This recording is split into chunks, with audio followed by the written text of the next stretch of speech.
CNN जब ये News eviction 24 चल रहा था 50,000 मुस्लिम माइनॉरिटी को बेघर कर दिया जा रहा था। अगर कोई लड़ रहा था, कोई पुकार रहा था, कोई तकलीफ का इजहार कर रहा था तो AIDF की लीडरशिप थी।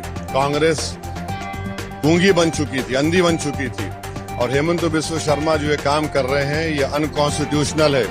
और बदरुद्दीन अजमल साहब की पार्टी सुप्रीम कोर्ट गई, सुप्रीम कोर्ट से ऑर्डर भी लाया, अगर फॉरेस्ट लैंड है तो अल्टरनेट लैंड दो, नहीं है तो उनको डिस्टर्ब मत करो, ड्यू प्रोसेस को फॉलो करो। इलीगल अनकॉन्स्टिट्यूशनल अप्रेसिव तरीके से सिर्फ एक टारगेटेड एक्शन लिया जा रहा है एक समुदाय कम्युनिटी के खिलाफ। हम इसका कंडेम करते हैं और हमको यकीन है कि 9 तारीख के दिन AIDF के हक में बड़ी तादाद में लोग वोट डालेंगे और एक बहुत बड़ी मेजोरिटी से लोग कामयाब।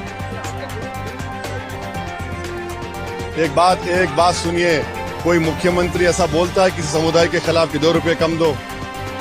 आप चीफ मिनिस्टर हैं आसाम के, ऑटो चलाने वाला गरीब है ना। मुख्यमंत्री इस तरह की बात करके दौलतमंद आदमी की तरह बात कर रहे हैं। वो बेचारा ऑटो चलाता है, 12 घंटे का ऑटो चलाता है, अपना पसीना बहाता है, उसको 2 रुपए कम दो बोल रहे हैं आप गरीबों को भूल जाएंगे। वो तो गरीब एंटी पुअर है वो तो।